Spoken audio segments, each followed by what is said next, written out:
Olá, está começando mais um Pode Bicha! E no episódio de hoje, a gente vai ter a responsabilidade de falar sobre um assunto que é de extrema importância para todos nós, mas que eu sei que muita gente não gosta, que é permear pelas questões sociais e a gente também fazer uma certa pergunta: se somos todos corpos políticos, não é, Ivan? Exatamente, mas antes de mais nada, Leonardo, vamos agradecer aos nossos patrocinadores, né? A empresa Max Têxtil, a maior distribuidora de tecidos do sul do país, né, Leonardo? É isso aí, a gente tem que fazer esse agradecimento super especial, porque a Max Têxtil é o nosso primeiro apoiador, o primeiro patrocinador, e ele está realmente acreditando na trajetória das nossas vidas em toda a comunidade LGBTQIAPN+. Então, por favor, quem estiver precisando assim, de qualquer tipo de tecido, passa na Max Têxtil, porque eles vão conseguir resolver assim qualquer problema para vocês. Exatamente. E Leonardo, como de costume, vamos falar como está a nossa beleza hoje? Vamos lá! Para todos que estão em casa, escutando, nos assistindo, vamos fazer a nossa autodescrição, né? Então, vou começar por mim, tá, Leonardo? Hoje estou com um coque, assim, uma coisa meio que, Leonardo? Todo dia tu diz uma coisa de mim. Ah, e hoje tá bem executiva. Hoje eu tô executiva. Hoje eu tô extremamente executiva, porque é o tamanho da responsabilidade da nossa convidada. Eu tive que dar uma caprichada aqui. Pois então, sou negro, tenho 1,88 m de altura, estou com tranças pretas, estou com um brinco aqui em formato de cobras, com umas pedrarias escuras, assim, um colar também, combinando com este brinco. Estou com um blazer branco, com botões pretos, né? Uhum. Uma calça listrada, assim, meio pantalona, um sapato preto. Os lábios levemente carnudos. Não, acho que hoje eles estão um pouquinho mais carnudos. Hoje tá um pouquinho Hoje eles estão bem carnudos, graças a Deus. E tu, Leonardo, fala pra nós como tu estás. Tá, então, vamos lá. Eu sou um homem negro, de estatura média, careca, olhos pretos, uso um bigodinho bem feitinho na régua, uma barbichinha de bode, e eu tô vestindo uma t-shirt azul marinho, bem profundo, azul bem profundo, uma calça de alfaiataria num xadrez Príncipe de Gales e tênis, algumas joias, ouros, assim, né, douradas, que a gente precisa, a gente gosta, né, de estar bem. Então é assim que eu tô hoje.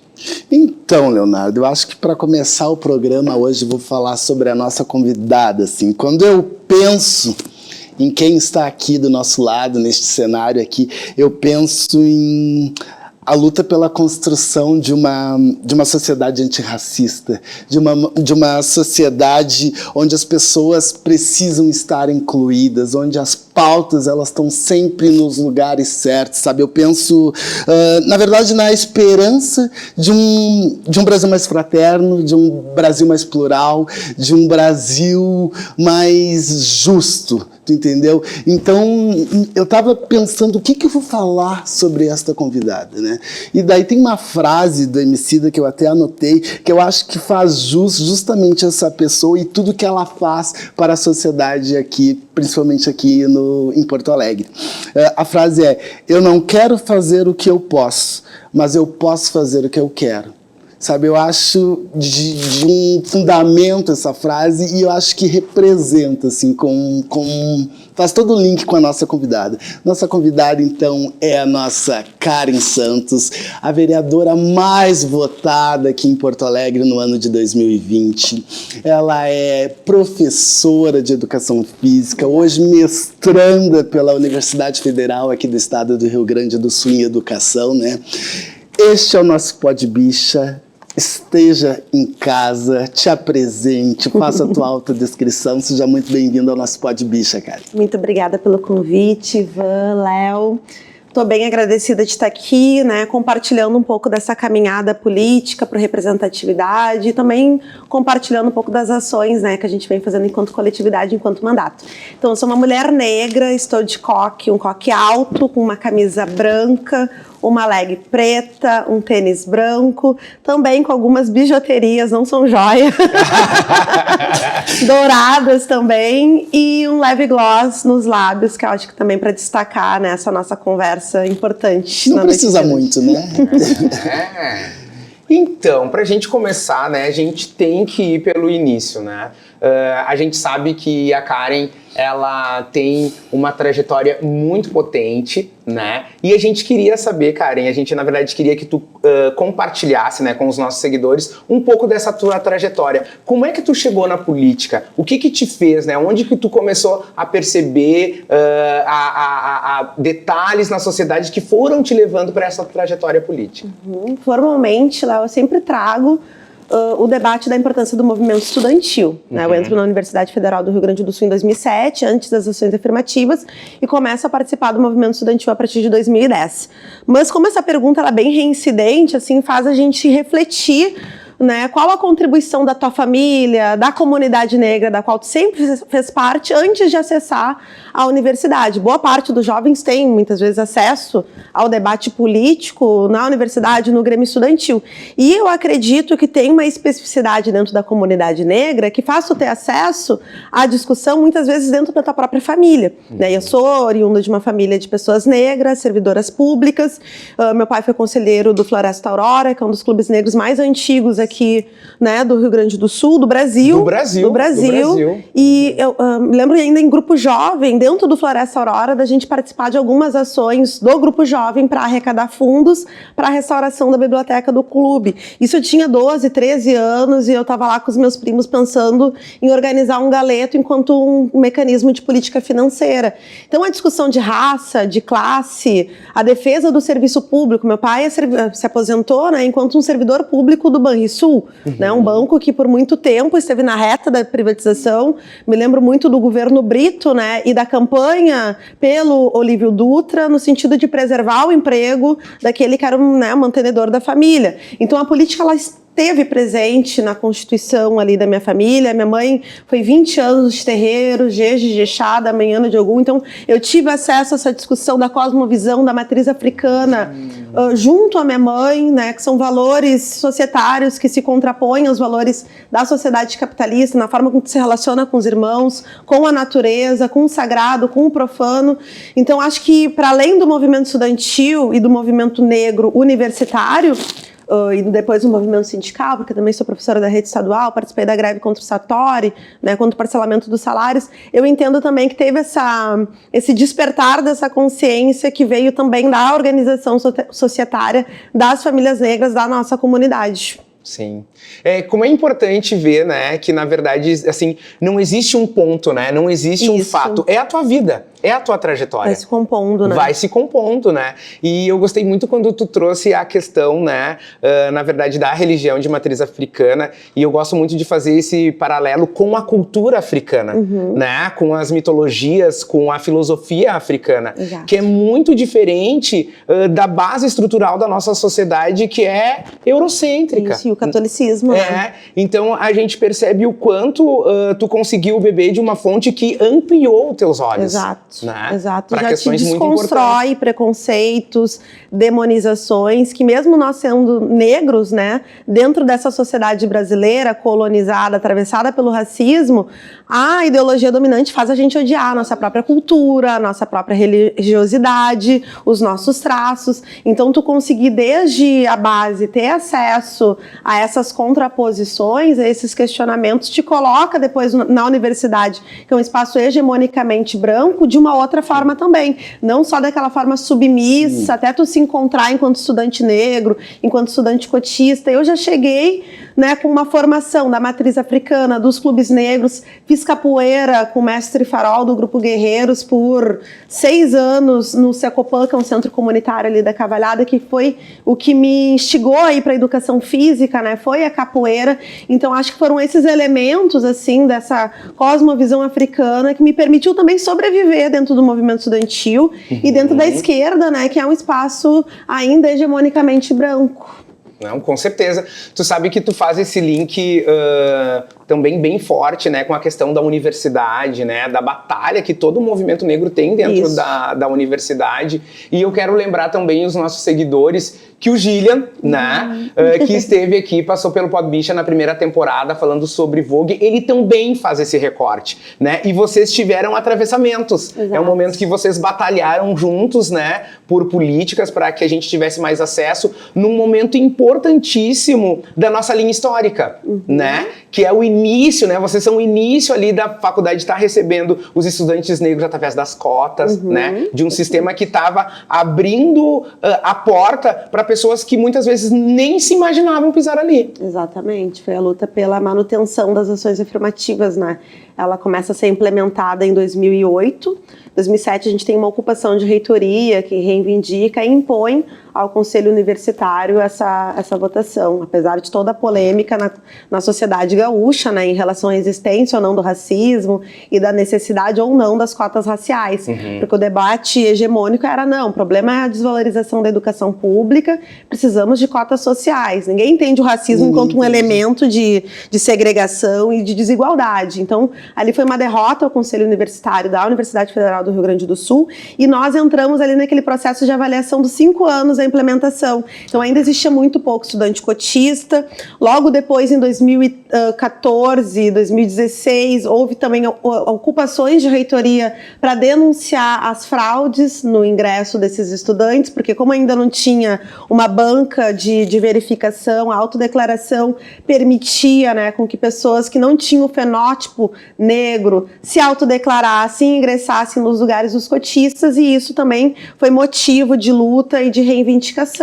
O Gillian foi protagonista dentro desses processos e eu acredito que ali também foi uma formação assim para entender a sociedade como um todo, né? Para além da nossa existência enquanto o que a gente consegue contribuir dentro da universidade. O Gillian pegou um momento assim que era a luta contra o aumento da passagem, era a ocupação de Câmara de Vereadores, e ali eu acho que todos nós nos encontramos assim, não, é para além da universidade, né? Que cidade nós queremos, que projeto de mobilidade nós queremos, foi incrível. E o quanto é importante, eu sempre falo isso no programa, enquanto eu me identifiquei assim como negro, porque vivi num sistema de criação assim de branquitude.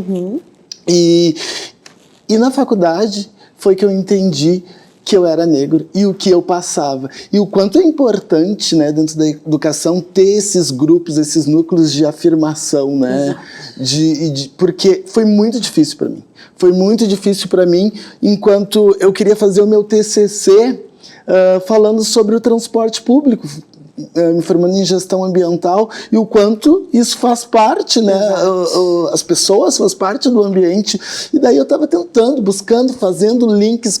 Para onde vão esses ônibus que estão em desusos, que andam aqui pelas áreas nobres da cidade, né? Eles vão para as periferias, sabe? E ali eu me entendi, peraí, eu quase enlouqueci, sabe? Eu fui atrás dos grupos de ações afirmativas, eu fui pesquisar. Não tive o suporte, assim, dentro de uma faculdade que tinha espaço para negros entrarem ali, e teve um grande número de evasão escolar, só ficou eu e mais onde eram 15 negros assim dentro da sala de aula, né? O quanto a gente se entende dentro desse ambiente acadêmico como um corpo político, né? E ali a gente ganha força, a gente ganha voz e a gente precisa estar nos grupos, a gente precisa se entender como político, mas muitas vezes a gente vai se abafando, vai ficando quieto. As pessoas abandonam, as pessoas vão abandonando. Se sentem acolhidos. É importante. E eu acho incrível essa discussão da mobilidade urbana com a segregação racial, porque Porto Alegre é a capital do Brasil mais segregada racialmente. Então tu tem bairros hegemonicamente de pessoas negras, e qual é o sistema de mobilidade? Isso que tu colocou. Os ônibus que ficam em desuso, os mais velhos, os mais antigos, acabam depois indo, né, fazer as rotas das linhas mais periféricas. Poluição, né, no meio ambiente, os ônibus já sucateados, Isso é um problema que eu acho que a luta das cotas tinha esse sentido, né? Formar quadros negros para olhar para os problemas sociais e buscar contribuições. Eu estou muito na minha linha de pesquisa agora do mestrado, é a produção do conhecimento dos estudantes cotistas na pós-graduação, porque foi uma luta do movimento social negro, o nosso ingresso, e de certa forma o Brasil e o mercado de trabalho está com muita dificuldade de absorver essa força de trabalho qualificada para pensar de fato as soluções, né, para os problemas que nos levaram até a universidade, que é a questão da mobilidade, da reforma urbana, da drenagem, da qualidade do ensino, né? Teve um sentido a luta pelas ações afirmativas, né? Termos, hoje a gente conseguir falar em primeira pessoa, mas não só falar, né? Usar esse conhecimento técnico que a gente adquiriu para solucionar esses problemas históricos. Tu sabe que a gente entra num ponto também super importante e que hoje, na minha vida, é algo que tá sempre martelando a minha mente, que nem os baianos falam, né? De apertar a mente, né? Que é essa questão que, historicamente, o Estado, né? Ele nos vê, as pessoas negras, como a base, né? Então, é sempre operacional. Né? Mantendo o discurso e o estereótipo de que a gente não pensa, de que a gente não pode estar num cargo de gestão, né? Então é muito bacana tu trazer esse ponto, né? Porque as políticas das cotas, elas preparam para que a gente realmente tenha o conhecimento para sair do operacional. Né? Para a gente conseguir ter a habilidade de chegar na gestão, né? Então eu percebo também que muitas vezes o mercado ele não está preparado. Porque a gente tem o conhecimento, a gente tem a habilidade, mas o mercado não confia. E não confia por quê? Preconceito. Exatamente. O racismo é um fator determinante. No sistema público, a gente ainda está na luta pela implementação de ações afirmativas no serviço público, que também é uma forma de minimamente fazer com que esse Estado, né, que tem o seu racismo institucionalizado através dos seus protocolos, através da sua praxis cotidiana, consiga incorporar esses elementos da reflexão que a comunidade negra traz. Nem todo negro consegue incorporar, isso que eu digo, né? A crítica ao sistema. Tem muito negro hoje que se utiliza das ações afirmativas para reproduzir o discurso dominante, né? Então, acho que também tem que ter esse cuidado, assim, como a gente, para além da formação técnica, a importância de ter uma formação política continuada da nossa comunidade, por isso que eu saúdo o compromisso de vocês, o Pod Bicha, de estar conseguindo articular, né, essa discussão de raça, de classe, de gênero, de sexualidade, para onde o nosso país está caminhando e como, né, nós, como sujeitos políticos, que somos maioria desse país, temos o dever de contribuir pelas gerações anteriores, né, que lutaram para a gente estar onde estamos. Qual é a contribuição da nossa geração para os próximos que virão? Assim, então, acho que é esse o pacto, né, seguir avançando progressivamente. E o mercado de trabalho é difícil, porque o Estado ele não tem como regular, não tem como interferir na iniciativa privada. E se deixar pela burguesia branca brasileira, o lugar do negro vai ser sempre subordinado. Então, também olhar de uma forma crítica essa burguesia, né, do agro, dos serviços precários, como eles ainda enxergam o corpo negro como força de trabalho barato. Não, com certeza. E essa conversa está me deixando tão feliz, porque de uma forma muito orgânica tu acabou respondendo a nossa pergunta principal, que é se somos todos corpos políticos, né? E o quanto é importante a gente conseguir nos entender, né, quanto corpos nesse mundo, que possuem a capacidade de ser visualizados, de existir e de ter a possibilidade de existir. Porque muitas vezes eu, Leonardo, tenho um pensamento que nos é tirado a possibilidade de existir.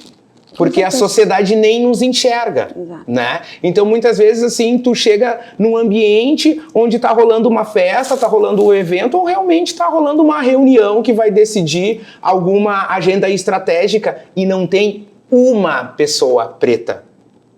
E as pessoas que estão dentro dessa sala, elas nem se questionam. Que é o porquê a gente... Para eles não existe. Né? É um pacto da branquitude, né? Porque ao ignorar a nossa existência, eles reafirmam a existência deles. Né? Então, de certa forma, os espaços de poder, de maior remuneração, acaba sendo um espaço de privilégio branco. né? Eu acho que esse é o grande pacto da branquitude em âmbito de Brasil e Estado e iniciativa privada, porque hoje é muito difícil tu dizer que o Estado ele não está implicado e imbricado, né, com a iniciativa privada. As maiores bancadas do Brasil, a bancada do boi, da Bíblia e da bala, né? Bala Taurus, a gente tem uma das maiores empresas produtoras de armamento e cartucho, né, inclusive sediada aqui no Rio Grande do Sul. Então a gente está falando de uma burguesia que tem CPF, que tem origem histórica e desses setores assim que realmente eles organizam as políticas para manter essa segregação. Né, a política que foi discutida ontem no Senado em relação à PEC das drogas, né, que vai facilitar o encarceramento em massa de jovens, negros, periféricos, algo que a gente já vem identificando desde, né, de 2016, quando teve a alteração dessa política, é algo que é muito bem pensado, né, por esses setores retrógrados às políticas de ações afirmativas, esses setores retrógrados à pressão que as ações afirmativas estão gerando no mundo do trabalho, né, por salário igual, por mais espaços democráticos nas decisões em relação aos rumos da economia. Então eu percebo assim, esses mecanismos, né, de desconstituir aquilo que a gente conquistou de um lado e uma política de criminalização e de marginalização se utilizando do Estado, né, que é as polícias militarizadas e essa perspectiva de encarceramento em massa da nossa juventude. Tu sabe, agora essa fala me levou, eu fui fazer um evento em Não Me Toque, onde os donos da terra estavam lá. E representatividade. Os que se dizem, né? Porque os verdadeiros e a gente sabe como foi a conquista dessas terras. É para um outro programa. Mas, enfim, eu fiquei conversando ali, eu via muito estudante de gente, aqui todo mundo é engenheiro agrônomo, todo mundo é engenheiro. E as pessoas fazem a faculdade de graça. Exato. De graça, por ter terras. Eu fiquei, mas como assim? Se eu chego aqui, estudo numa escola rural ali, eu já ganho a faculdade. Exato. Antigamente tinha a lei do boi, né? É a lei que permitia ter acesso às universidades, tu tendo uma cabeça de boi. Isso que é algo que tu não questionar. pode ter dentro de um apartamento, né? Gente, no mínimo tu tem que ter eu juro que eu não sabia. Eu juro que eu não sabia disso. Eu vi as pessoas, os filhos dos fazendeiros assim, tudo engenheiro, que legal, né? Estudou, ok, não vou tirar o mérito de ninguém, mas daí não vem dizer que é tudo igual, né? Herdeiros de um sistema escravocrata que nunca teve as reparações aos crimes, né, da escravização, do genocídio indígena e todo o arcabouço jurídico nesse processo da transição do trabalho escravo para o trabalho assalariado que impediu, né, negros libertos de adquirir terras públicas. Né? Então o Estado ele se organizou para fazer a manutenção da propriedade. Outro debate polêmico que está, né, agora em pauta no Congresso é a criminalização de quem ocupa as terras, sobretudo o movimento dos trabalhadores sem terras, né, que ocupam terras improdutivas, e hoje, né, a estrutura do Estado se organizando novamente para criminalizar aqueles que produzem, aqueles que põem alimento na mesa das pessoas, que é a agricultura familiar, não é o agronegócio. O agronegócio é para exportar commodity, milho, soja, frango, né? Então tu percebe assim, o que continua dessa estrutura da economia e do Estado em relação à escravidão, né? Que é muito recente. Muito recente na nossa história, muito recente. E sabe que na tua fala, Karen, tu trouxe uma palavra que eu acho que é muito importante, assim, até de tu aprofundar e de tu falar mais um pouquinho, porque eu sei que é uma das tuas linhas de luta, né? Que é o genocídio, né, da nossa população, dos nossos jovens, né?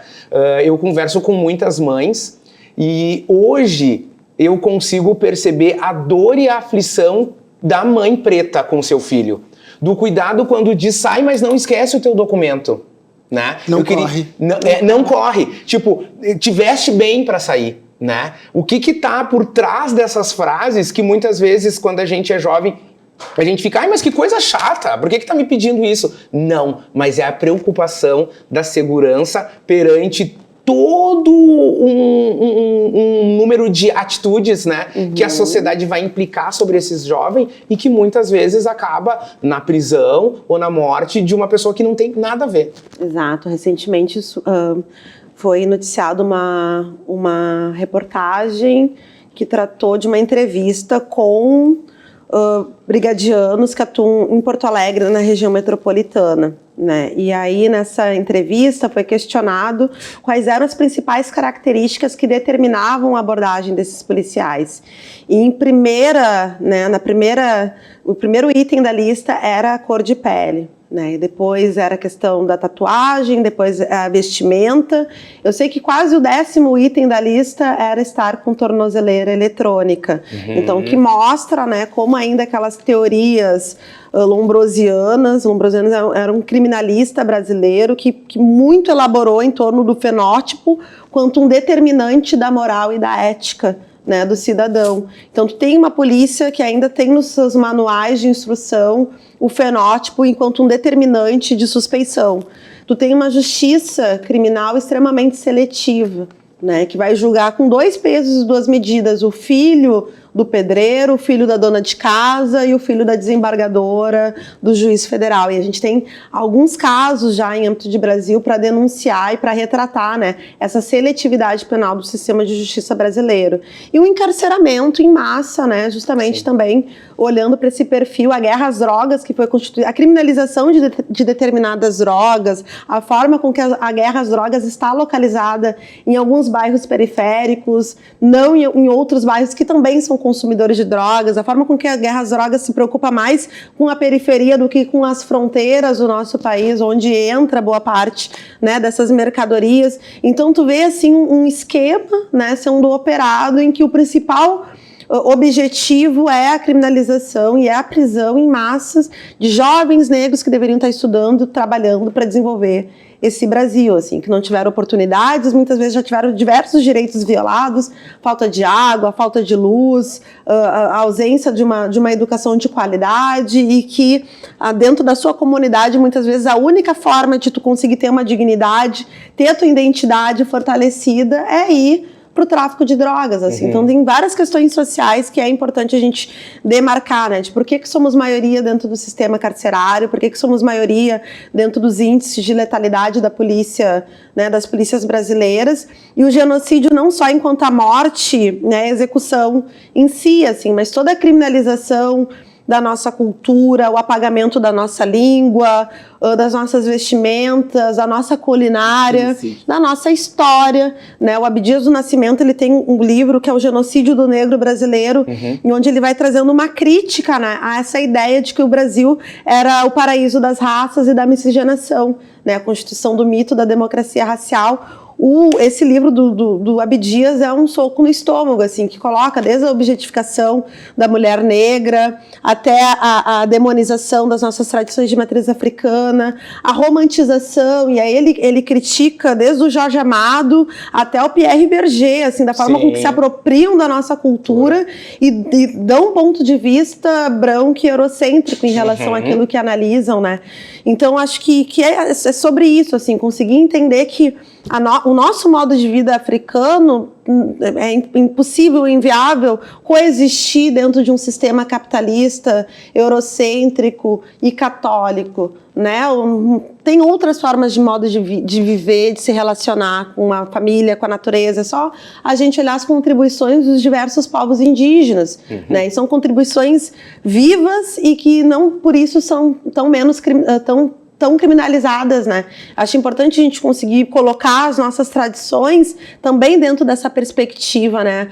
Não é só uma religião, é um modo de se relacionar, é um modo de viver, é um modo de conceber a família, a natureza, sabe? E eu acho que isso é tão valoroso porque não é só o antirracismo, né? Nós não somos só contra o racismo enquanto um fenômeno social. Nós temos um projeto de sociedade, sabe? A contribuir também com outros valores, com uma outra ética, com uma outra estética, sabe? E eu acho que resgatar isso nos coloca não só na defensiva, mas a gente tem algo a propor, sabe?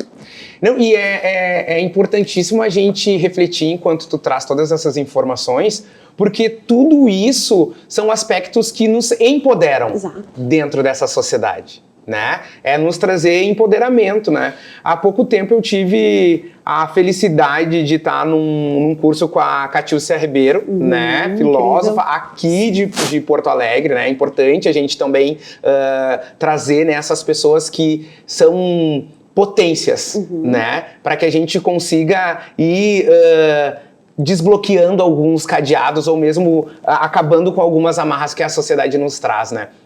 E quando tu traz na tua fala as questões da nossa cultura afro, eu vejo que é muito importante que a gente consiga beber mais dessa fonte, desse conhecimento, das tecnologias, porque há pouco tempo eu fui perceber que o coração que eu vejo em gradios que estão espalhados por toda a nossa sociedade, que na maioria desses portões foram produzidos pela mão preta, ele é uma adinkra, ele é um símbolo potente, Sankofa, né? Então, tipo assim, com certeza os nossos ancestrais, eles foram pessoas tão potentes e inteligentes que hoje eu não tenho mais dúvida que eles nos deixaram... Essa mensagem, né? Isso, mensagens, caixinhas, que a mestre Yara Deodoro, do AfroSul, ela sempre fala. Eles nos deixaram caixinhas que a gente precisa abrir. Precisa abrir para que a gente consiga construir esse mundo melhor. E na tua fala eu senti tudo isso. Né? Da importância da gente beber da nossa cultura, da nossa filosofia. Tu sabe que eu trouxe ali meu exemplo na academia, né? E o quanto eu não tive a representatividade quando eu fui ao núcleo de ações afirmativas para inspiração para o meu TCC. Ajuda, não tive que escrever sozinho. Era para mim abandonar o curso. Então eu vejo o quanto é importante, né, a representatividade, porque na verdade ela é um reflexo da falta de representação, né? A gente precisa sempre se atentar. Eu falo isso porque eu quero tocar num assunto que eu recebi um convite para ser também candidato a vereador, assim, porque eu precisava estar ali, entendeu? Eu acho que tu fecha com aquilo ali. E daí eu pensei, claro que é uma oferta, né? Interessante. Interessante, mas eu pensei assim, o quanto vem por trás de todo esse sistema, né? A falsa representatividade, né? A gente precisa sempre se atentar que a gente tem o poder nas nossas mãos, a gente tem poder de escolher, a gente tem poder de votar, a gente tem poder, só que a gente não pode ser essa massa de manobra e ir ali nessa, sabe? Focado, sem olhar para um outro viés, sem olhar para um outro prisma, sem olhar quem é que está lá na linha de frente fazendo, porque a gente vive numa sociedade plural, né? Numa sociedade diversa, numa sociedade a gente não precisa de ter 6 pessoas, uma bancada, a gente precisa ter muitos corpos ali, representando as trans, representando os gays, representando todo tipo de dito minoria, né? A gente precisa disso, a gente precisa sempre se atentar. Me fala um pouco sobre esse projeto, assim, essa falsa representatividade dentro dos espaços de poder, assim, porque hoje precisa ter, né? Precisa ter uma mulher aqui, eu preciso ter um negro aqui, eu preciso ter um gay aqui. Muitas vezes para legitimar instituições.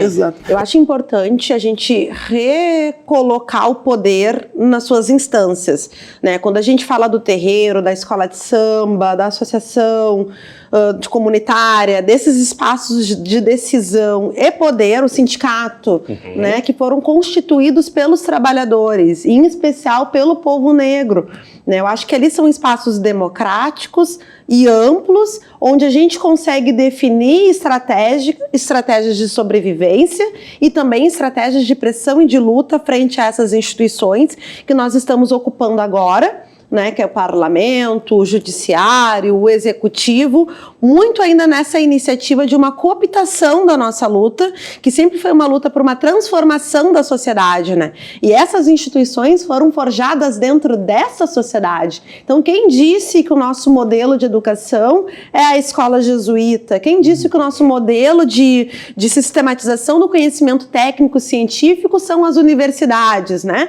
Então, muitas vezes a gente tem que se intencionar para estar dentro desses espaços, mas eu acredito que o nosso papel seja, para além de ocupar e representar, quase como uma encenação, seja transgredir e dar elementos para que a nossa população consiga questionar esses espaços como ditos de poder, né? Poder para quem? Ali é o poder do agronegócio, é o poder das empresas de ônibus da cidade, é o poder da especulação imobiliária, é o poder do setor de varejo, de lojistas. Esses representantes da burguesia local têm os seus representantes dentro do parlamento também, né? Porque para te disputar a economia, livre mercado é uma balela. Quem defende liberalismo defende completamente deslocado da realidade brasileira.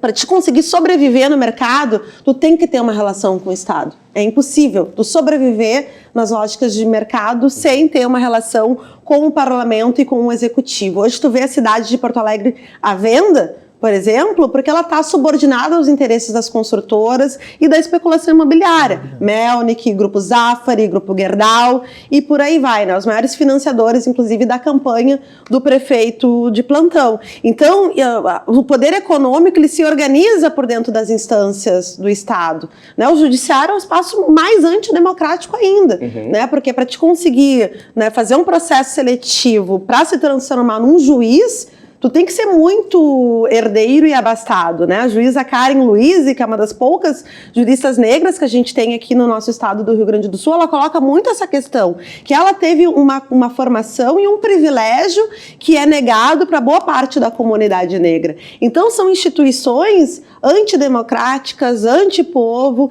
e hoje a gente consegue acessar uma parte dessas instituições pela política de cotas dentro do parlamento, e mesmo assim essa usurpação, porque daí tu tem mulheres que não representam a luta feminista, tu tem negros que não representam a pauta do movimento social negro, mas que se utilizam da nossa luta histórica. Aí chegam lá, negam as ações afirmativas, mulheres que negam o direito ao aborto, pessoas que criminalizam, né, as nossas lutas e as nossas reivindicações. Então acho que tudo isso vai nos colocando um balanço, né? Nós somos a primeira geração de uma bancada negra, que quando eu coloco, né, olha, o que a gente deixa para a próxima geração? Acho que esses balanços, sabe? Ser honesto com as pessoas. Olha, não é um doce, não é chegar lá e vou fazer a transformação social.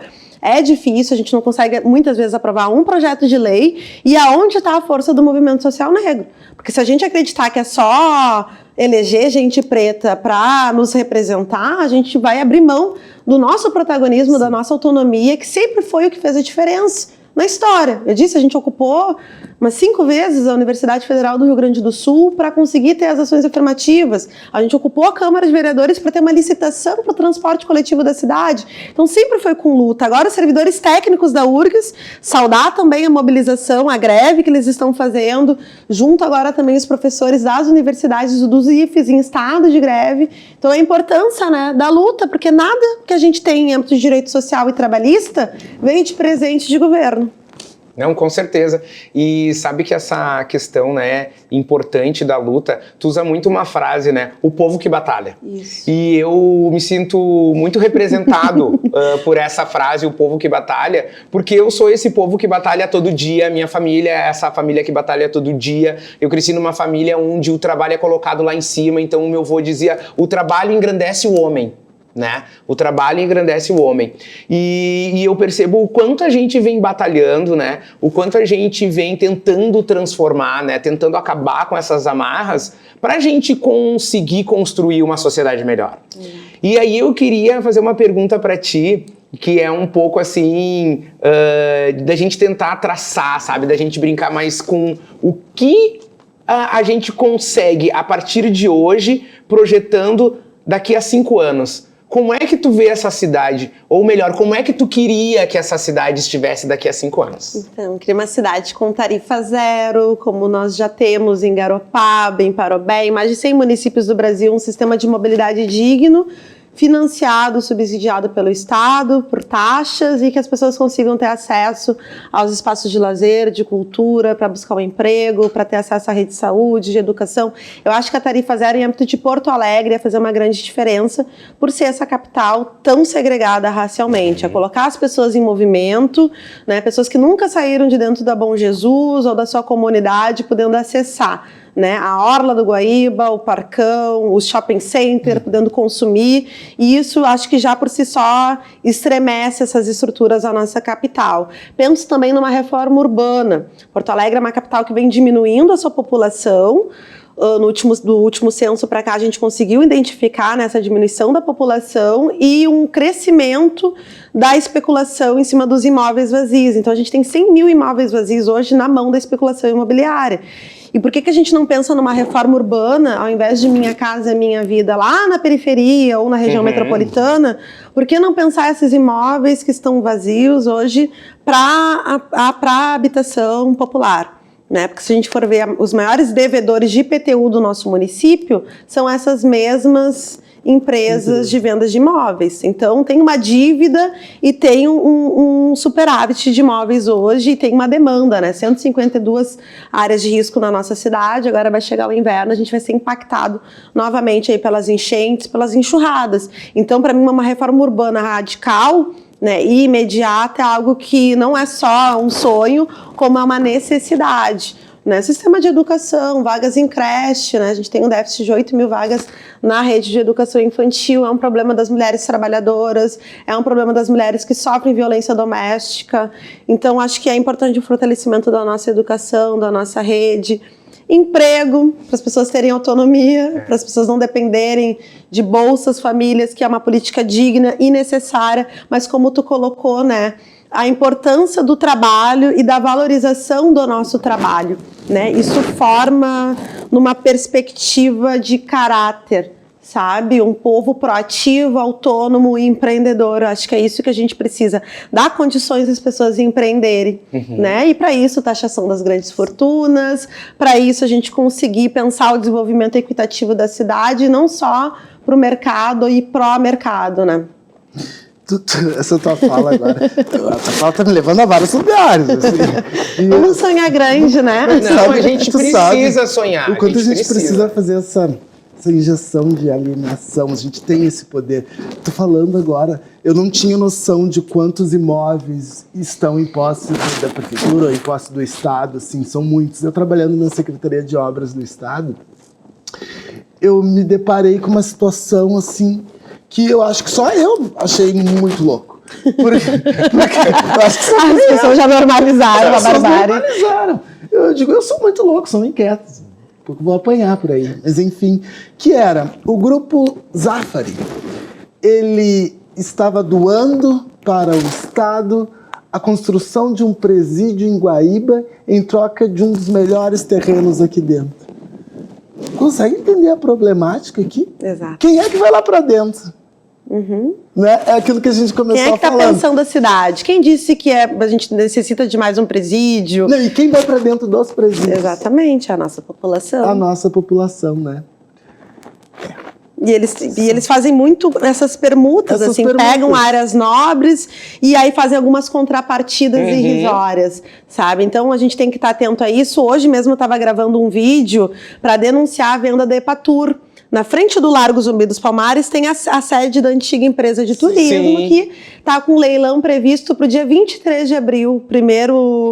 O primeiro lance é 11 milhões de reais, o que não é nada para a dimensão daquele terreno e pela localização. E eu levei essa discussão para o Conselho do Povo Negro na sexta-feira retrasada para colocar justamente por que a gente não reivindica aquela área para a instalação do Museu da História e da Cultura Negra, que é uma lei desde 2010, existe, e não tem terreno, não tem espaço em Porto Alegre para a instalação do museu. E aí eles vão colocar aquela área nobre para venda. O Largo Zumbi é um espaço de cultura, é um espaço de arte e é um espaço de som, de musicalidade. Logo mais a gente vai estar enfrentando os mesmos problemas que as escolas de samba enfrentam, que é a vizinhança, a perseguição, que denunciam e chamam de barulho aquilo que a gente produz em âmbito de cultura. Né? Então toda essa atenção, né? A cidade está refém de interesses econômicos. Ao lado do Beira-Rio, ali querem construir 2 torres, né, imensas, e vai impactar não só os colorados, mas o Quilombo Lemos, que fica na frente. Ao lado da Saldanha, aquele terreno que hoje é utilizado para fazer teste, manobra do pessoal da autoescola. Aquele terreno também é um terreno público que foi permitida a venda. Então, em algumas áreas da cidade, essas próximas ao Guaíba, elas estão dentro desse espectro aí da construção civil e da construção e da especulação imobiliária. E é algo que a gente tem que estar atento, porque são espaços de territórios negros, Imperadores, Praiana, Saldanha, Quilombo Lemos, ali o Largo Zumbi,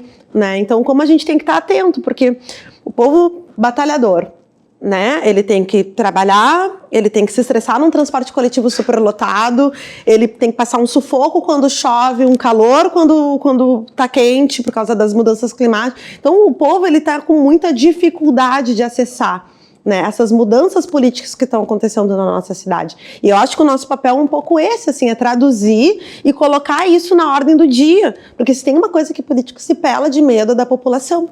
Né, população consciente, mobilizada, sabendo o que quer. E as coisas estão tudo meio parado, né? Tá todo mundo esperando que alguém, o representante, resolva os problemas. E eu acho que a gente tem que chegar nesses espaços e dizer, olha, não tem como resolver. A gente até vai entrar com uma ação na justiça, vamos tentar uma liminar para tentar barrar esse leilão, mas eu acho muito difícil, porque é uma dinâmica, né? Eles estão conseguindo construir um arcabouço jurídico que permite a venda e restrita, só na Restinga são 60 imóveis.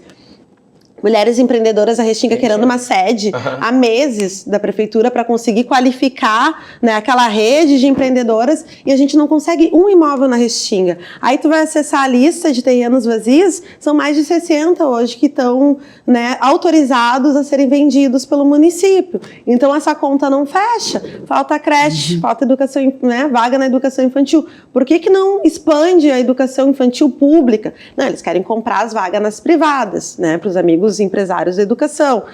Vaga no CRAS, CREAS, CAPSE, né? Várias estruturas públicas que fazem falta no cotidiano desse povo sofrido. Mas a prefeitura prefere vender, fazer caixa em cima daquilo que é público. Patrimônio público, da população. Não é do prefeito de plantão esses terrenos, é da população. Mas a população não se vê como proprietária, né, desses espaços, desses imóveis. Não, é muito importante que a gente consiga conversar, dialogar sobre esses assuntos, porque são assuntos que vão determinar o nosso futuro, né? Que vão conseguir corroborar para a gente construir esse futuro que a gente está imaginando, esse sonho ou não. Exato. Né? É muito importante que a gente tenha esses questionamentos e esse diálogo. Mas agora a gente vai mudar, né, o clima da nossa conversa, a gente vai sair um pouco de toda essa batalha, né, de todo o movimento... Desse pessimismo da realidade. De todo esse movimento que tu traz, assim, dentro da tua vida. A gente percebe isso, né, que o social é parte da tua vida, né. E agora a gente quer saber a vida dessa mulher preta, né? O que move a Karen? O que ela faz para ficar bem? O que te faz ficar melhor e ficar com toda a potência de agir? Então, o que me move, acho que a política ela faz parte da minha existência enquanto pessoa Karen, né? O meu trabalho enquanto vereadora é uma parte da minha vida, mas ainda tem a Karen militante, a Karen que tem os seus compromissos na pesquisa, né? Eu acho que tudo isso vai compondo assim essa atuação potente, né? Então, eu não me restringo a uma atuação nas 8 horas ali que eu tenho que estar vereadora, né? Eu penso a política em um sentido mais amplo mesmo, como tu colocou no início, né, Léo? Os nossos corpos são políticos, então a gente não tem muita opção de não se posicionar, até porque a gente é impactado, a gente é implicado o tempo inteiro por essa sociedade racista, misógina e patriarcal. Com o tempo, né, vai fechar 5 anos que eu estou vereadora, a gente vai pensando assim essas dimensões, né, do autocuidado. Então hoje eu consigo colocar dentro da minha agenda um momento que eu tiro na semana de 15 em 15 dias, eu vou na massoterapia, eu voltei a fazer capoeira no centro comunitário, no Secopan, às quartas-feiras, estava conversando com uma amiga minha, Luana, sobre um grupo de vôlei black que tem na Orla do Guaíba, eles treinam nas noites, super poderia, né, em algum período livre, me juntar com esse grupo, então pensar a atividade física também, enquanto esse momento de autocuidado, de liberação dos hormônios importantes pra gente ficar feliz, pra gente dormir bem, né? Exato. Adotei uma cachorrinha, que eu acho que é isso, me obriga a estar mais em casa, a ir para a rua fazer os passeios. Então, eu voltei a estudar na universidade, era algo que eu sentia muita falta, porque a Câmara de Vereadores te coloca para debater o tempo inteiro com gente burra e ignorante. Então, tu conseguir refletir sobre os fenômenos, acessar a teoria, compartilhar, sem aquele compromisso de resolver objetivamente, mas fazer a análise, a reflexão. Eu tô achando incrível, né? Ter as quintas-feiras para fazer as disciplinas do mestrado. Eu acho que tudo isso vem ajudando a equilibrar, porque eu entro em 2017 enquanto suplente a primeira vez. E é isso, assim, logo depois vem a pandemia, eu me separo de um casamento, né, quase um casamento de 8 anos, vou morar sozinha, primeira vez morando sozinha, adotei um cachorro, quando eu vi eu estava completamente desorganizada. E quando me faziam essas perguntas nos programas, assim, que normalmente, né, querem saber um pouco mais da tua vida pessoal, eu comecei a perceber que eu tinha me perdido de mim, daquela Karen lá de trás que entrou no movimento para contribuir com o movimento, mas para te contribuir, tu tem que estar bem, tu tem que estar se alimentando, se nutrindo de algum lugar. E eu me afastei de todos os espaços que me nutriam, emocionalmente, espiritualmente, né? Então, essa reconexão de 2022, né, quando objetivamente ali eu me separo, até 2024 para mim está sendo muito potente, assim, aprender a dizer não, aprender a não estar disponível o tempo inteiro, compartilhar, dividir melhor as minhas tarefas, reorganizar a equipe do mandato. Eu acho que tudo isso, permite ter esse tempo, né, ter esse tempo para me cuidar e para mim conseguir olhar. Ainda uma coisa que eu não fiz, mas está nas metas do mês que vem, é procurar a terapia, porque eu acho bem importante. Não faço ainda. Porque tem que ter, assim como tem né, para lidar com gente burra, né? E para lidar com gente que não faz terapia. Eu pego essa frase porque eu achei incrível uma entrevista da Betânia, eu acho que no meio da Betânia ela coloca sobre isso, que ela não tem mais paciência pra gente burra. E eu tô num trabalho que me coloca em contato o tempo inteiro com uma fauna que tem que ser muito estudada. Sim. Que esses extremistas, sabe, da extrema direita, esses fascistas, que são, sabe, um campo muito hegemônico dentro da Câmara de Vereadores. Na quarta-feira, de novo, tentaram aprovar uma moção em apoio à obra do Jefferson Tenório, que está sendo criminalizada Brasil afora, o cara que foi, né, o ganhador do prêmio Jabuti, e a gente não conseguiu aprovar a moção por causa dessa bancada reacionária da Câmara de Vereadores. Então, se eu me pauto só por eles, para ter vontade de lutar e de militar, eu esqueço, né, o que me fez estar ali, eu esqueço de onde eu vim, né, então o tempo inteiro a gente tem que estar se nutrindo desses outros espaços, porque estar vereadora dentro dessa legislatura é muito sofrido. Não, e é importante, né? Porque a gente não é uma coisa só. Não é. Né? E a gente precisa, como tu falou, a gente precisa estar bem, né? E tu trouxe ali um nome, né? A Betânia. Eu queria saber do teu Spotify. O que tu gosta de escutar? O que faz a Karen, tipo, agora eu vou botar essa musiquinha aqui pra relaxar, vou me reconectar. Eu sou muito batuqueira, então assim, quando eu quero relaxar, eu ponho os toques da Oxum, os toques da Oxum, da Cabinda, então ela toca da Oxum nova pra Oxum velha, e é o que eu escuto, assim, quando eu quero me conectar com o meu sagrado. Às vezes eu coloco algumas meditações, umas frequências, né, em hertz também, assim, pra conseguir se concentrar, pra dormir melhor, mas são essas duas opções, assim, que eu também, acho que foi do ano passado pra cá, que eu pensei, por que eu vou ficar... Eu gosto muito de ouvir samba de raiz, eu gosto de ouvir o funk que tá na moda, mas ter esse momento, assim, da música pra relaxar. Quando eu vou pra academia, quando eu vou fazer uma caminhada, aí sim, eu ouço funk, eu ouço rap, eu ouço trap, mas pra mim relaxar, pra mim me conectar, eu tô utilizando dessas duas ciências, assim, os toques de matriz africana e as frequências em hertz, assim, que dizem que te reconecta, né? Tu sabe que pra mim também tem um toque da Oxum que é colocar e equilibrar tudo, sabe? E a gente escuta e a gente pede. Eu acredito muito nessas afirmações, assim, sabe? A gente entender que a gente não tá sozinho, de que a gente tem os nossos guias, os nossos protetores, te dá uma força pra encarar coisas, sabe? Se existe, não existe, porque tem toda essa questão, né, do marxismo, dele não, de ser ateu e de não acreditar na espiritualidade, na religiosidade. Eu já acho que, né, o nosso comunismo, o comunismo de Kemet, e aí a gente pega as filosofias africanas, né? Vários povos debatiam o que era o comunismo sem nem entender o que os europeus falavam, assim. Então, eu acredito que a espiritualidade, ela tem também a nos, dentro dessa sociedade caótica, a nos centrar, né? Nos permitir, nos enxergar e nos conectar com com as energias do sagrado, né? Que nada mais é que o sol, a lua, o mar, o ar que a gente respira, a natureza, a Vandinha, minha cachorra, sabe? Acho que Oxum é tudo isso, assim, sabe? Nos reconecta, os orixás nos reconectam com a natureza. Não é só a entidade lá, Sim. né? Eu acho que tem...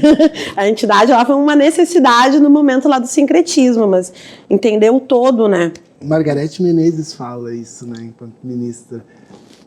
A resposta de tudo está nas raízes, né? Está na natureza. Exato. Que é a tal da sankofa, né? Que é o a ave sankofa. que retorna. Porque é isso, a gente tem que avançar, mas tem alguns saberes, alguns conhecimentos da nossa ancestralidade que fazem sentido para essa sociedade que a gente quer construir, né? Nem tudo a gente precisa buscar, inovar e inventar, né? Tem saberes, tem conhecimentos que nos reconectam. Eu fico muito feliz, eu vi uma entrevista uma vez no programa do Bial, do Siddhartha Ribeiro, que é um neurocirurgião renomadíssimo, conhecidíssimo, e ele linka, sabe, a Umbanda. Ele linka a Umbanda, ele linka a espiritualidade com a medicina, né, com a neurociência. Olha que incrível. E ele tem um livro, que é um livro maravilhoso, deixa aí para quem quiser pesquisar, que é o Oráculo da Noite, que é o poder do sonho. Sabe, o quanto a gente deixou de acreditar na espiritualidade, na intuição e no sonho, enquanto isso, em outras épocas, serviam como oráculos, né? Então a gente fica feliz, né? Porque a gente vê também a ciência se encaminhando e projetos aí por aqui na medicina. Exato, né? Porque a ciência se não fale pesquisa sobre espiritualidade. Que o fenômeno não existe. Ainda mais uma ciência que Tem sempre coisas que são demonizou divinas. aquilo que a gente É produziu. verdade. Então, inclusive isso, tu ter pessoas dentro da produção científica comprometidas em não julgar, mas em analisar aquele fenômeno, talvez nos permita avançar enquanto humanidade. É sobre isso. É sobre, sim. Ai, o papo tá muito bom, mas eu sou sempre a pessoa que se encarrega, né, de levar pro final. E quando a gente o virginiano sou eu. Aqui, ó. Quando a gente chega nesse momento, agora a gente vai fazer um joguinho contigo. Que é o momento que você sempre gosta. Olha ali, ó. Olha, ele chega já a se esconder. Mas é o que a gente escolhe sempre uma palavra, tá? E aí eu e o Ivan vamos falar a palavra, agora a gente vai até se lembrar da palavra. Eu olho assim, não, vamos trocar. Sempre tem um... Tá, concordo contigo. Às vezes a gente concorda. A gente não concorda. Então a gente vai falar essa palavra e a gente quer que tu fale, tipo, o que vem na tua mente. Vai sair uma fumaça daqui, vai cair. Não, é uma palavra simples. Não é pegadinha. amor, né? Lembra do isso. Fica mal. Tô brincando, gente. Tá preparado? Só entender, então, Karen, antes da separação, era aquela política. Então a gente podia ver, Karen, assim, eu estacionei aqui, mas isso aqui é uma rampa, e cadê essa rampa aqui? O que eu vou fazer para modificar isso aqui dentro da cidade? E agora ela é uma Karen que pensa mais em si. Isso, né? tô nesse momento de busca de um equilíbrio. Eu anotei tudo aqui, até pra não ficar doente. Eu quase morri sim. o ano passado, né? Fiz uma cirurgia às pressas, tava com miomas no útero, que tá super prevalente, uma doença prevalente em mulheres negras, e super relacionada com estresse. E aí entrei numa anemia, o útero inflamou, e eu tive que fazer uma cirurgia bem no meio da Semana da Consciência Negra. Então, esse descuido, né, com a saúde é algo que me colocou numa condição que eu não quero voltar. Então, é isso, né? A vida te ensina de várias formas. Curioso, tu falou que essa situação, essa doença, ela ocasiona mais em mulheres negras. Isso, exatamente. E daí a gente vê, né? Não, tudo a gente olha para todos os tem horário? Não, mas tu vê, tipo assim, a gente vê muito... Claro, a mulher preta, ela se estressa muito. A luta é muito mais difícil. Exato. É óbvio que vai estar mais propícia às... Vamos falar sobre isso. Não, e é importante a Karen falar, porque o corpo também nos dá sinais, né? Exato. O corpo fala. O corpo fala. E somatiza tudo no corpo. Hoje a gente vê também, tipo assim, quando a gente faz um recorte para as gerações, né? Y, Z, Alpha e tal, a gente percebe aí que a geração Z, ela não quer mais ter esse compromisso de trabalho, de virar um CEO, de virar um gerente. Porque ela percebe que, tipo assim, qual que é a vida de um CEO? sabe? É o cara As lá coisas que tu tem que beirando abrir mão, burnout, né? sabe? Não conseguindo viver, sempre estressado, que nunca tá em casa, que não curte o filho, que não curte a esposa, que não curte a família, que não tem espaço nem pro amor. Exato. E muitas vezes esse amor de si mesmo. Exato. Né? Não, se tu não se ama, tu não ama ninguém, né? E a gente vê realmente, né, o quanto a nossa geração nesse fluxo insano do trabalhar, de tentar realmente avançar, muitas vezes a gente esquece da nossa saúde. A gente esquece da gente, né? A gente chega no fundo do inferno. E é muito doloroso. Porque daí tu vê, né? Quem fica do teu lado, né? Às vezes a família, às vezes alguns amigos. Infelizmente, boa parte das mulheres negras é ninguém, né? Quem cuida da mulher negra. Então, são várias... a gente faz muita discussão, né? Da denúncia, das nossas condições. Mas tu se colocar dentro deste lugar também, né? Enquanto mulher negra, dependendo de um sistema de saúde, a minha cirurgia foi no clínicas... sofri violência do racismo institucional, também tive que me estressar lá dentro, minha irmã é trabalhadora do clínicas, então a gente passou também por situações de constrangimento, e aí tu se vê nesse lugar também, né, não só de quem faz a denúncia, a defesa dos direitos, mas quem está diretamente implicada e é impactada por tudo isso, assim, então foi muito doloroso. Abrir mão do trabalho é horrível, porque querendo ou não, tu vives numa sociedade em que né, o teu trabalho, o que tu produz, diz muito sobre quem tu é na sociedade. Todo mundo pergunta em que tu trabalha. Qual o teu nome, em que tu trabalha? Quem quer saber teu signo? Ou o que tu gostas de comer, onde tu mora. Sabe que essa é uma prática que atualmente eu não gosto. Porque, tipo assim, porque às vezes a pessoa tá desempregada. Eu tenho uma resposta ótima, Leonardo. Então tu responde que nem eu quando eu pergunto o que tu faz da vida. Sucesso. Não, é porque às vezes as pessoas perguntam, tipo assim, Léo, te apresenta aí. Daí eu me apresento. Eu sou o Leonardo, que dança, filho da Cátia, do Luiz, que faz isso, que faz aquilo. Eu acho muito bonito quem traz a sua linhagem familiar, né? Eu acho que é uma forma também que eu vejo mais dentro do movimento social negro. Pedir pedir licença para os mais velhos, para os mais novos, sabe? Eu acho que alguns valores, assim, que são importantes, né? A gente demarcar, porque na sociedade capitalista é isso, onde tu estuda e o que tu trabalha. E daí quando eu falo isso... E que a gente aprende, né? Sem a ciência, a gente aprende numa questão empírica, né? A se entender como uma educação sem um estudo ali, né? Bom, não tem como, É um né? saber que vem... vem... É um saber que vem além. Sabe que tem uma teoria de Kemet, né? Que explica essa questão do saber, né? Dessa ancestralidade que vem através do nosso sangue mesmo, né? Então, um saber que a gente traz dos nossos ancestrais e que tá aqui comigo. Que linda. É muito importante a gente ter isso.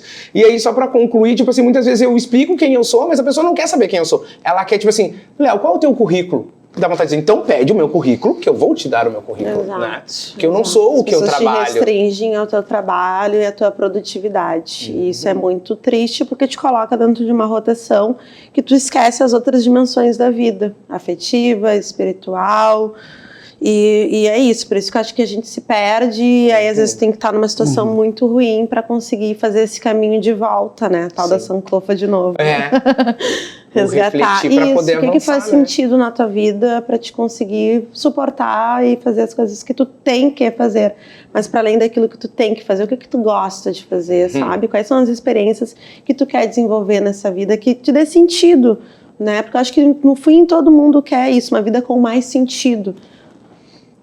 Com esse propósito, né? Propósito, sentido, sabe? Eu boto muita fé nisso. Vamos pro joguinho? Vamos. 2, 3 e... Corpo! A primeira palavra que vem na minha cabeça, desejo. Pode falar. Corporeidade, pra mim tem a ver com desejo, com realização e com, né, esse corpo enquanto que carrega desejos, anseios, vontades e como a gente tem que aprender a lidar com isso também. Né? Acho que o corpo ele é para além de um instrumento de trabalho ou aquilo que as pessoas enxergam. Ele é um lugar de prazer, ele é um lugar de desejo e a gente tem que ter consciência disso. Ter consciência disso, acho algo incrível, assim, trabalhar com isso. Acho que desenvolve também algo que na nossa sociedade é super restrito, que é a sexualidade. Né? O nosso desejo e a nossa sexualidade ela é muito restrita, ela é muito interrompida. E quando me fala corpo, eu sempre penso nessa dimensão interrompida, assim, como a gente também não esquece ela, né? Sabe que é muito bonito quando tu traz a palavra desejo, porque dentro dos estudos de filosofias sobre o corpo, Freud, ele tem a teoria dos afetos, né? E ele fala que os afetos, eles dominam e fazem o nosso corpo agir em determinadas razões. Sim. Então tem tudo a ver. E eu fico mesmo pensando, é o desejo, o desejo nosso, sabe? Que muitas vezes é subjugado pelo desejo da branquitude, porque os corpos negros sempre foram objetos da mulher negra, sempre foi objeto de desejo do outro.